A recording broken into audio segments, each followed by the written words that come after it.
another edition of Bits, the show that brings you the latest on games of tomorrow and beyond. Hit your record button right now because we've got some top cheats and a great competition coming up later. On tonight's show, we're checking the karmic balance with Peter Molyneux in Black and White. We're screwing it all up again in Urban Chaos, and we're getting sore thumbs as Dreamcast gets its first outing on British television. But first, if you don't like violence, switch off now, cause it's Kingpin time and things are gonna get messy. Kingpin's reputation precedes itself. Even God-fearing non-gamers have an opinion on it.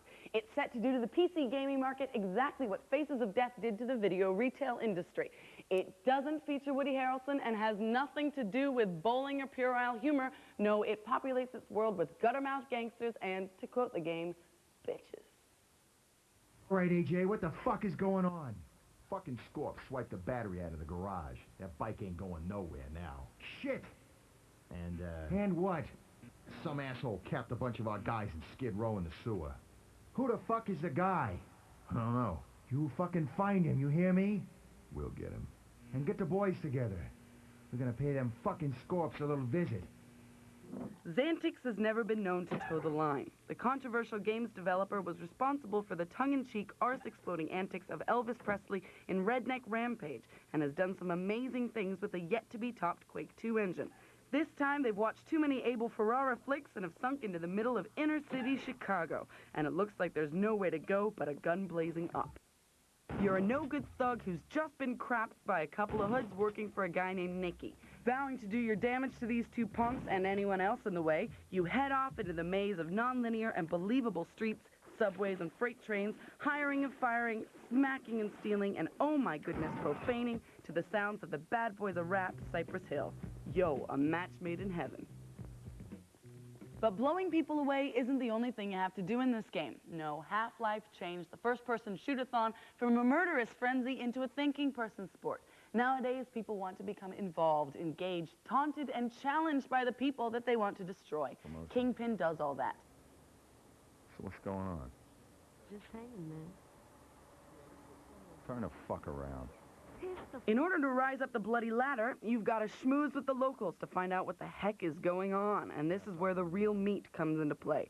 All characters are independent and intelligent. You have the groundbreaking choice to interact with them in one of three ways: positive, neutral, and negative.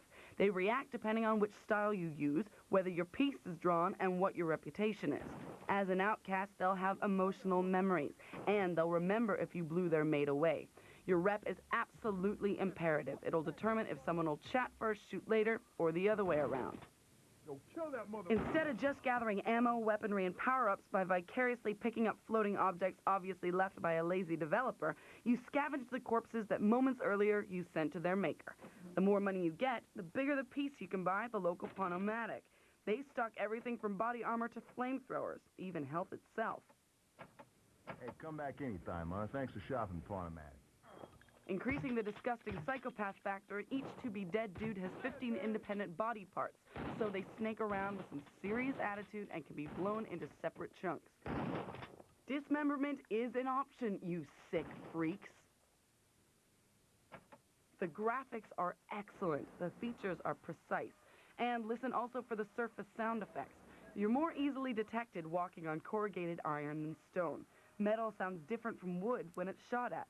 People sound different when they're beaten than when they're on fire. Kill that mother. It's bad news for those of you in the gaming dark ages. Kingpin requires a 3DFX card of some type.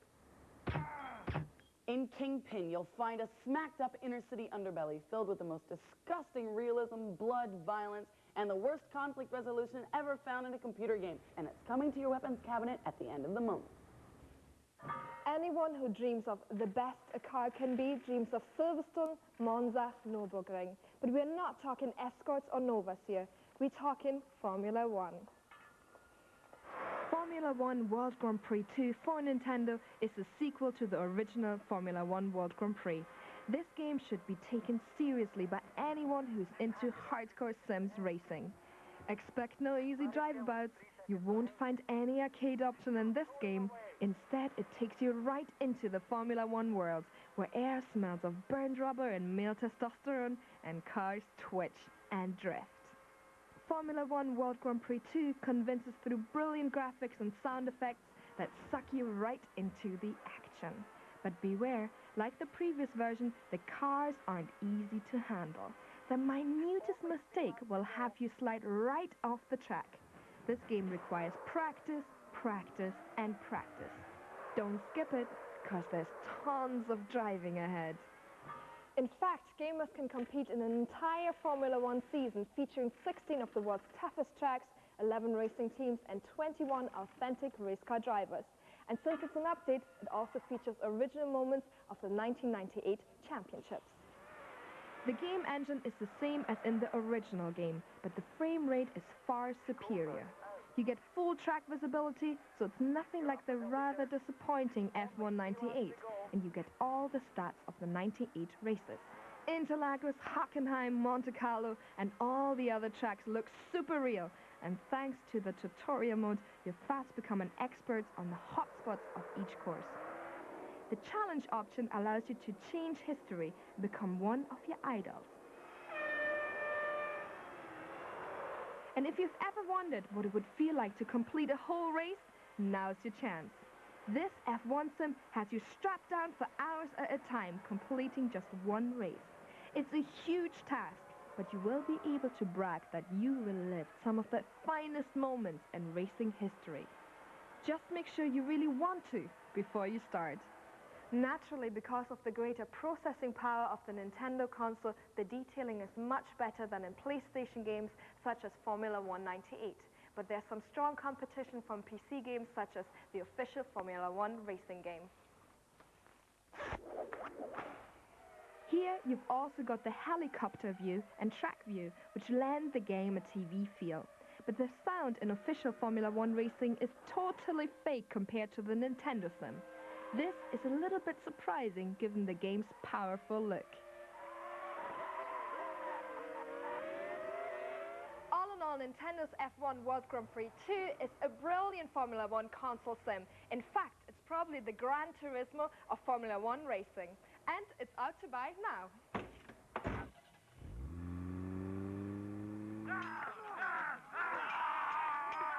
In times of legends, we dream of magic, the power of which is to be used for the greater good of man. In the game you're about to see, the magic becomes evil, and the tribes all set about destroying each other. The name of the game is Destrager. Essentially a beat-em-up, Destrager also boasts a story mode to build up some character background.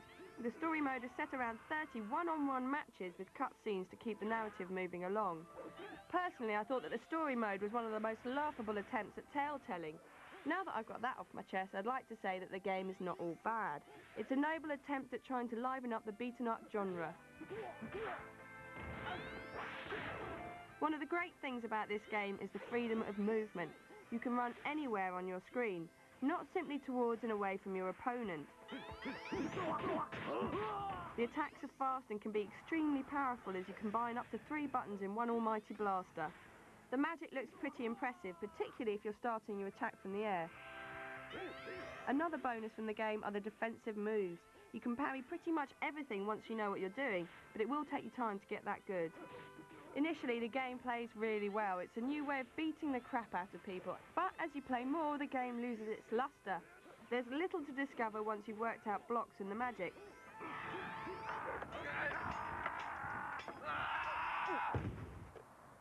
Well, it's another bloody beat-em-up and not a very good one at that. Destrager had some good elements in it, but frankly, it didn't really do it for this reviewer.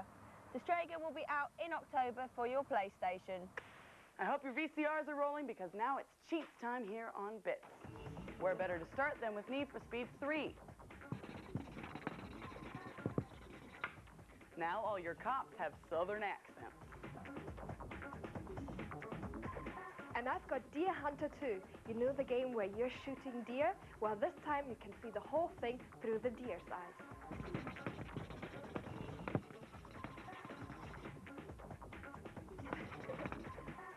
And it's no Bambi, that's for sure.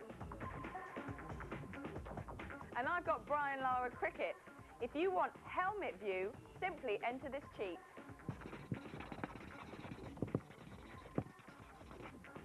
Chris Rea, although I'm not quite sure why Chris Rea equals helmet. And after the break, join us for Dreamcast, Black and White, and This Lady.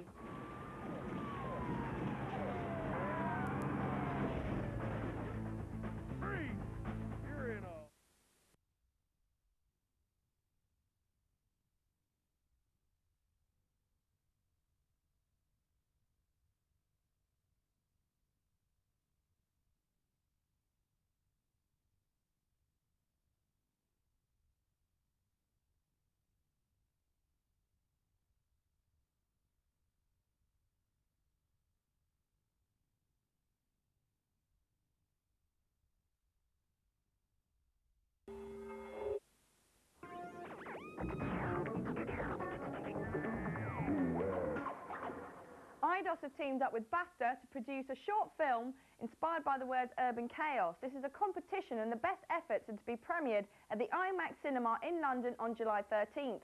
Sadly, this is a press-only event, but I have been reliably informed that Urban Chaos Club Nights will be touring around the country come the late summer. As well as big-name DJs, you can expect some visual mixing involving some clips from the film and stills from the game, mixed by those trippy hipsters Icon. Watch out for a club night near you. If you've ever fancied giving internet gaming a whirl, well, now you have full access to a European-supported version of the #1 PC game in Japan and the #1 online game in the US, called Ultima Online: The Second Age. Your goal is, basically, to live a good life and to kill the evil dudes who cause bad things to happen in the world. You hunt, you make a living, you sleep, and all the while the world is going on around you, populated by lots of non-playing characters and flesh-and-blood players. The release of Ultima Online: The Second Age opens up British doors to the largest gaming community in the world and finally lets those phone bills relax for seasoned European players who've had to make phone calls to the US in order to access the game for the last 3 years. It's out now. Oh no, it's another Zelda. Yes, Nintendo are bringing out a follow-up to the smash hit Zelda Ocarina of Time. And parents, prepare to be appalled because it will be out just in time for Christmas. I think it sounds great, but will they be able to match their last epic installment, especially as it's coming out so soon? Last week I tempted you back to the program by titillating you with this fair machine. Half the size of Nintendo, half the size of PlayStation, but twice as heavy. This is the Sega Dreamcast, for those of you not in the know, and with its release on the 23rd of September, it will revolutionize the games industry, whether you believe the hype or not. It's twice as fast as the N64, which was heralded for its high frame rate and loading times. It also meets head-to-head with top-end PCs, and is faster than a Pentium 2. And it's just for games, which practically means that the visuals are out of this world. On all of the arcade conversions, you feel like you are inside of a coin-op, and I'm talking about Virtua Fighter 3 TB, House of the Dead 2, and Sega Rally 2. And I have to admit, I did stick in Sonic Adventure for just about the whole weekend and thought, oh my God, is this playable FMV? Now, the other technical side is this baby going to have a modem? Well, we know for sure that it has one in Japan, and we also know that it's going to have one free with the Dreamcast in the US. However, we still don't know about the UK. Modems aside, this is the most powerful machine on the console market. The only thing standing in the way of the caster's success is, of course, the quality of the games. And for more on that, here's Claudia. Every console needs a great driving game, a great action game, and a great adventure game. And it also needs a great beat-em-up. Well, Sega have opened round 1 and launched Dreamcast with Virtua Fighter 3 TB in Japan. But over here, we're not quite sure which game is going to come with the console in September. But here is a sneaky peek at this full-on fighter game. In this case, Virtua Fighter on arcade is arguably the king of all fighting games. So it only made sense to repeat the success on Dreamcast. But did they achieve this overall aim? It's breathtaking to watch and magnificent to play, but some areas are actually superior to the arcade version, but others left me cold. The gameplay is completely intact. There's a combat normal 1-to-1 mode and a 3-against-3 tournament mode. All fine. But hardcore Virtua Fighter arcade gamers will find it most annoying to deal with the combination of the buttons. It's impossible to get some decent planned attacks organized without doing just random button pushing. So a Dreamcast arcade stick is a must for this game, and very appropriate since they're almost identical to the coin-op original. Unlike Tekken 3, there are no options in the versus mode, so you can't choose against who you will be playing. There's also no online gaming options, and call me greedy, but I would have liked to see some original Virtua Fighter 3 thrown in as a bonus. Nevertheless, Virtua Fighter 3 TB has a much deeper and more complex structure than the mighty Tekken 3, because the characters have nearly double the amount of attacks available to them. Fight 3, ready, go! So why the drawbacks? With all this fantastic hardware, the game should have been perfect. Well, I can't help thinking that given the pressure to release the game with the original Japanese launch date, the developers simply ran out of time and pushed this baby under all circumstances into the shops before they had maxed their ideas. Perhaps the UK version will have some changes in it. Nevertheless, Virtua Fighter 3 TB is graphically the best fighting game around. And it should be. It also got a complex gaming structure and it comes very close to its arcade brother. But all of this does not mean that this game is perfect. At times, the limited options the gamer has makes it very difficult and frustrating to maintain ultimate control. But if you can live with that, it's a brilliant game for your brand new Dreamcast console.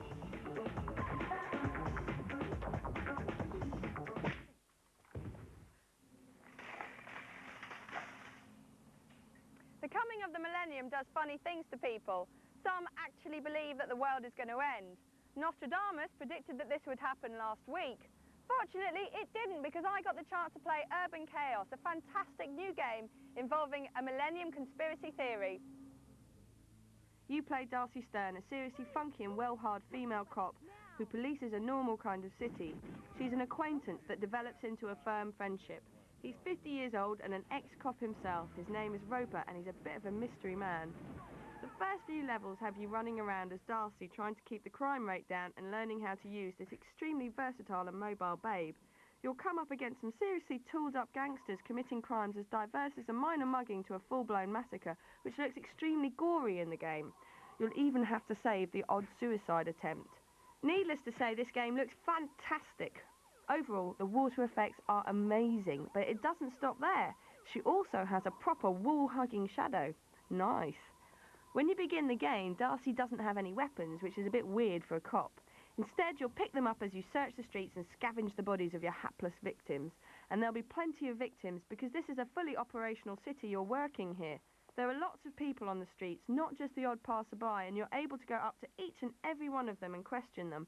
They may not be particularly interesting, but they will all respond.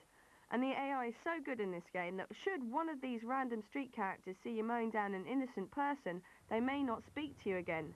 Now, if they're holding vital information, that will mean you won't be able to progress to the next level. There's more than a hint of RPG about this game, but you'll get to do lots of hand-to-hand combat, and Darcy Stern is fantastic at it. You want to watch getting hit, though, because you'll leave trails of blood behind for the baddies to follow you, and the same goes for wet footprints from puddles. In later levels, you'll get to play Roper, Mr. Mystery himself, and he's got a huge arsenal of weapons and he certainly knows how to use them. In bonus levels, you actually get to play the baddies, which certainly keeps the story moving along swiftly. Also pretty unheard of is the complete freedom of the city that you have. You can go into any building if it's unlocked, climb any roof. I'd say there's a definite hint of Grand Theft Auto influences here too. The early code I played looks fantastic, and I can't wait to get my hands on the finished version to uncover the full storyline. IDOS were particularly shady when I pressed them for more information. However, all will be revealed when Urban Chaos is out for your PC and PlayStation in September.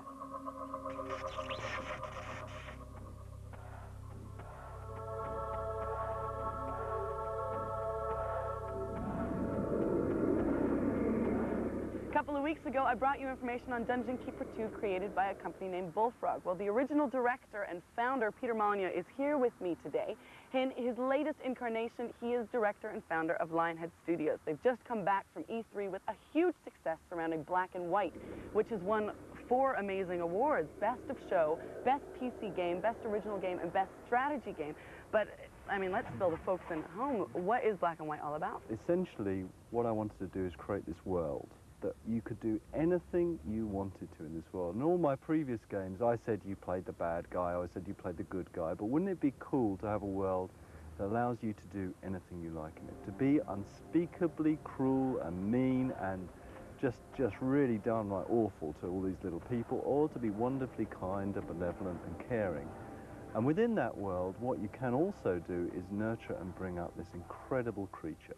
And you can give it any personality you like. You can teach it what's right and wrong.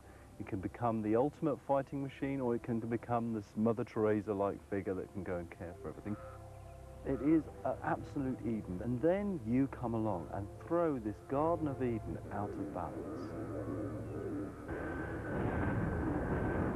In the end, black and white ends up what you make it.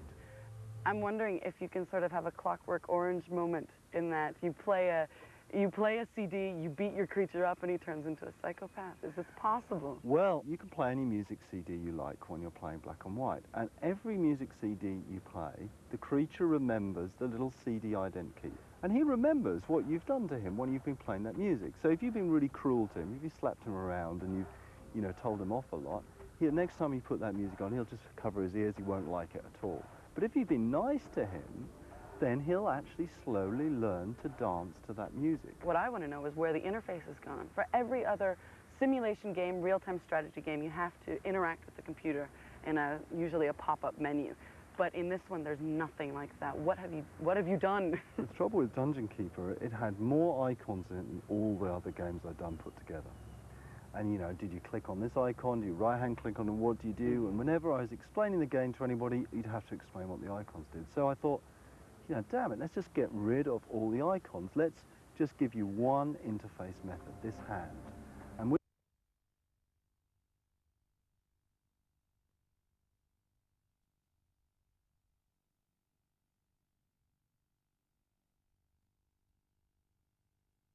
In this one, there's nothing like that. What have you done? the trouble with Dungeon Keeper, it had more icons in it than all the